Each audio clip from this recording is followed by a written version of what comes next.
everybody, welcome back to another episode of my Dungeon Boss campaign series. We are hitting up chapter 16, which is going to culminate with our fight against one of the last bosses, which is going to be Sulfurious. This is a pretty long chapter. It's got 10 dungeons in it, so we're going to split it up in 5 and 5 as we go through it. I had been getting a little bit out of control with some other quests and over leveled just a little bit, so even though the recommended level is 40, I am level 43 right now. So some of the skills are not at 43 though. They're probably at about 41 or 42. But I am a little bit over leveled compared to what I had been in the past. So now looking at this dungeon, we have a lot of tanks, red and green tanks. That's going to be a good opportunity for us to use Nimriel. She'll beat those guys up pretty well. This here is just it's an event thing going on right now. By the time I post this video, this event will be long done, so don't put too much stock into that. My only concern is that it's not like the Leprechaun Sumes that we saw on St. Patrick's Day, which made the levels just downright impossible for lower levels. So we're doing a fire and nature dungeon, so we kind of want to have more so fire than anything. So what I think I'm going to do, we obviously want Nimriel and we want Koros. Those two are going to be good to go for the green and really for the fire as well. Now in terms of the actual rest of the damage, because there's fire, it's maybe not good for Nub Nub. Because there is nature, it may not be good for Yasmin. So in the interest of staying alive, since I don't have a red healer right now, I'm going to actually bring both of these guys along. And I think honestly, both Nimriel and Koro should make pretty short work of the rest of those guys. And then Yasmin can contribute a little bit against the red guys. Nub Nub can contribute against the green guys. So we'll just do a quick basic one. Yeah, we just want to see where things fall. I'm alright just probably autoing through this. Like I said, compared to my actual player level, which is 43, these guys aren't max leveled all the way up yet as far as experience or as far as skills go. So I don't anticipate this being a huge issue. We could probably auto through most of it. Some of these guys have runes, some don't. That's what I ultimately was worried about. Yep, that's unfortunate. We do want to secure a 3-star, so apparently I'm gonna get that from time to time. Yeah, she's pretty tough.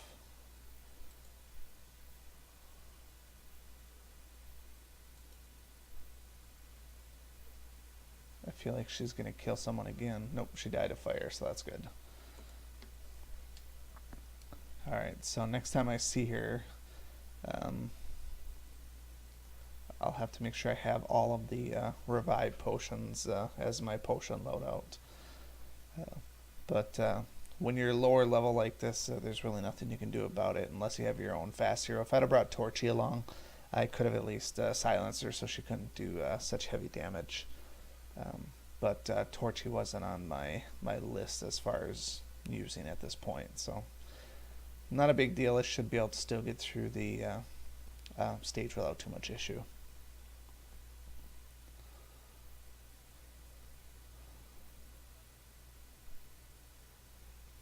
Alright, so normally I like to try and use buffs before the last room, but this one wasn't overly difficult. I'm just going to double check to see if they're immune to fire. Take no damage from fire, which basically means Koros can't do his primary purging pyre, which is okay. He can still do his basic attack. Nimriel's going to do a lot of damage on these guys anyways. You can see this is a range fire attack, so it doesn't kill those guys. At least I don't think it does. Nope, it doesn't, so we'll just attack them manually. Works just as fine. And let's just auto this actually. They should be pretty much dead. Just like that.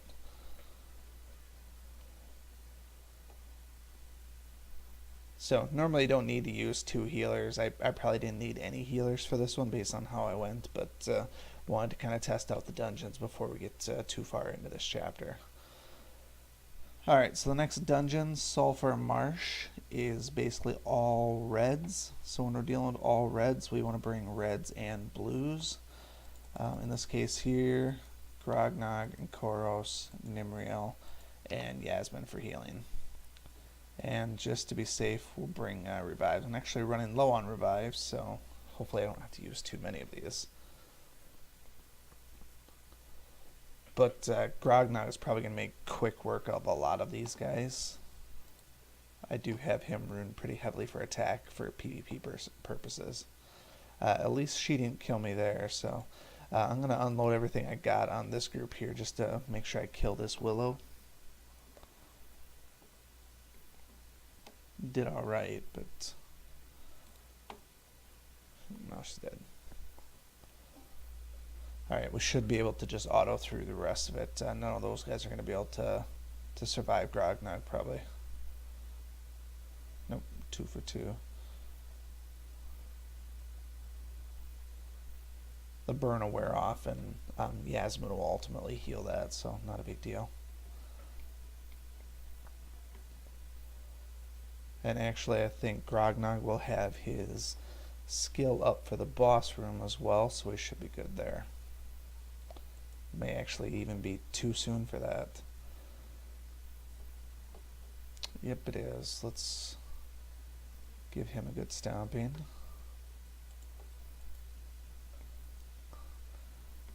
These guys were not immune to fire.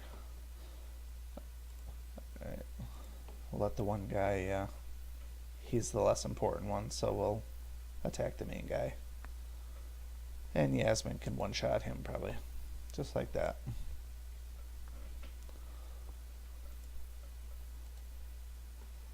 So far so good. The little willows are a little bit of a pain, but we manage. As long as they don't attack Yasmin, it's not a big deal.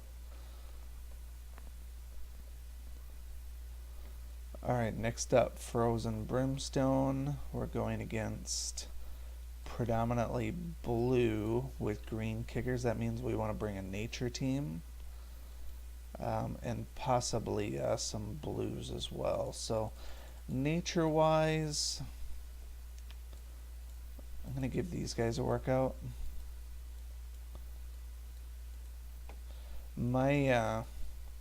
Unfortunately, my Lily is not ascended, so I'm not going to get the cool benefits of the turning nature allies into plants, but looks like it's a short dungeon, so I'm just going to auto run it till the end.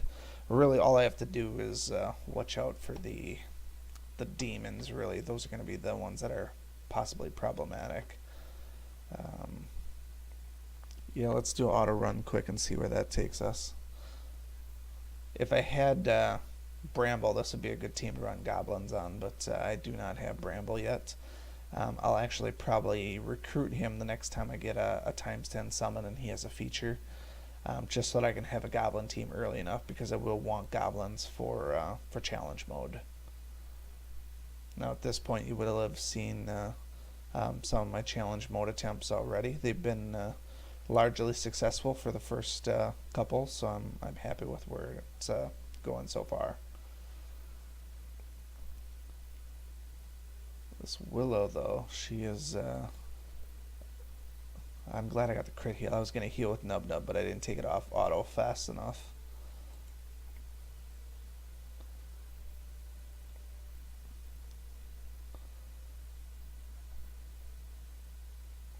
Alright, without her in the next rooms here, we should be able to just roll right through this without a problem.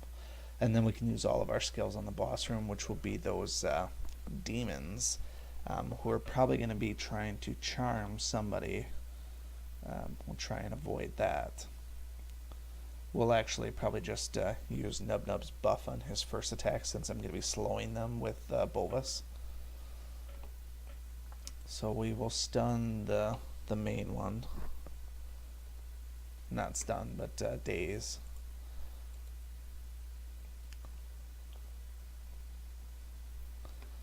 Alright, this may very well finish them. Lily doesn't have any runes on her right now, so she doesn't do a ton of damage. just able to get it done. I'm going to buff the team defense. That girl's going to die there. And now we just got one left. She's not even going to get a chance to charm, I don't think. Yep, she did. Not too bad. That was dungeon 3.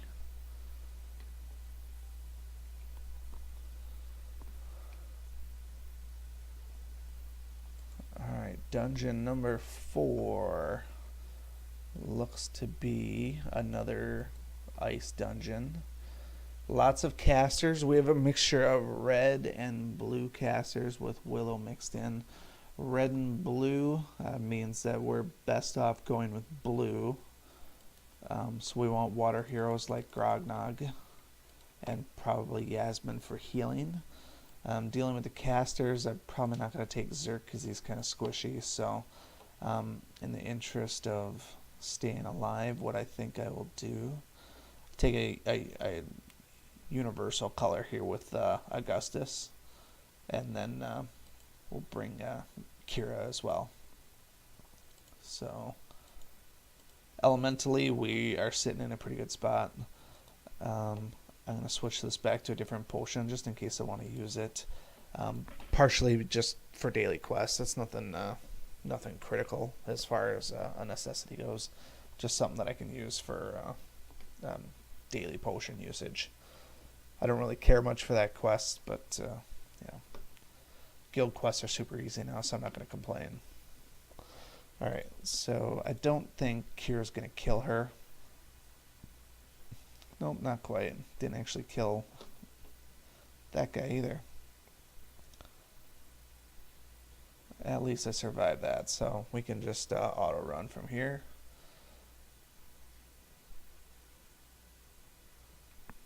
As long as she doesn't do another special move. Well, she can't anyway, she's dead. So as far as running these dungeons, I think if you're leveling as fast as I am due to the easy guild quests and the massive amounts of experience coming in, I think as long as you have your heroes leveled up, you don't even really need runes probably, and you'll probably be able to go through these pretty easily, being that your level does not scale like with challenge mode. So you could literally come in here at level 60 if you want and just run one person and kill everybody if you like. So the normal campaign is not overly difficult if you have the time and just want to keep on leveling, which in the past I wouldn't have advised leveling quite so fast, but the game has changed since I went through the first time. So, but that's okay. The game's evolving, it's getting better. We will be seeing combat changes if we haven't already, depending when I actually post this, but a large-scale combat changes in the works as of the time of recording this. So I don't know what that's going to do as far as player leveling and player experience, but it should help benefit the newer player. Just using some skills here to make sure I secure some kills. I don't care about the blue guy if he does something like a chill or a freeze or something like that. I just didn't want the other guy throwing burn on me and dealing with that dot damage. Pretty easy one there though. So really it looks like Willow is showing up in every single dungeon, which is good for the side quests that I'm doing with the elves and stuff, but also makes this a little bit of a nuisance. So that was 4. Temple Runes is number 5, which is all red. So again, we're going to be doing a blue team. It's going to be the best one for this, but we have Willow on here, so we'll actually do a mixture of red and blue. Just like that. That will allow us a little bit of an advantage to take out the Willows. As long as they don't attack Yasmin, we should be fine there. And it's actually a longer dungeon too. Alright, so we'll just auto it until we find a Willow, and then we'll send Nimriel after Willow after she picks her target, who she wants to pick on. There she is. And Yasmin's dead. Yep, there she goes.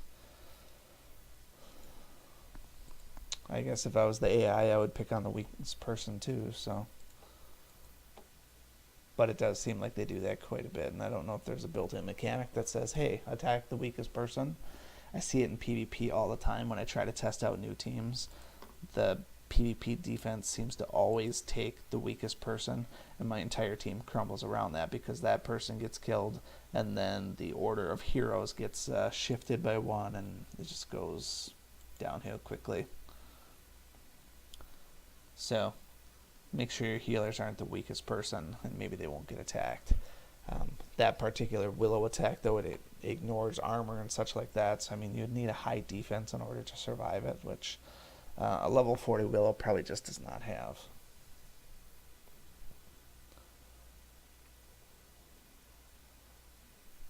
Grognog makes quick work of them. If you're not fortunate enough to have Grognog at this point, I would make him a top priority if we're being honest here.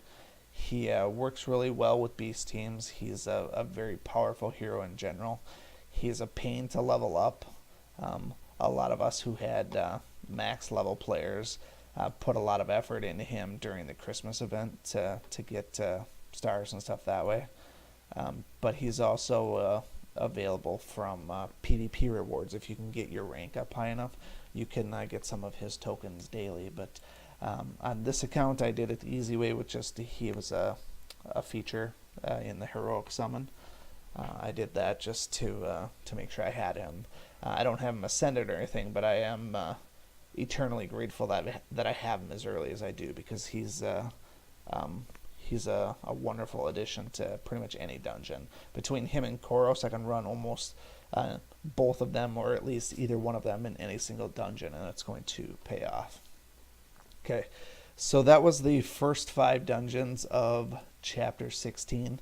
No real opposition. I don't think we're going to see any opposition until we get to the final boss, which will be Sulfurious.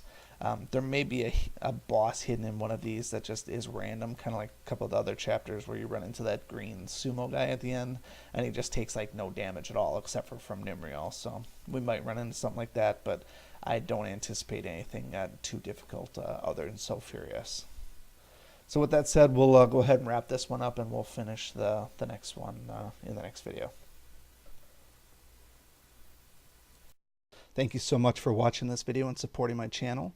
If you like this video, please show your continued support by hitting that like button, and be sure to check out both my YouTube channels for new content all the time.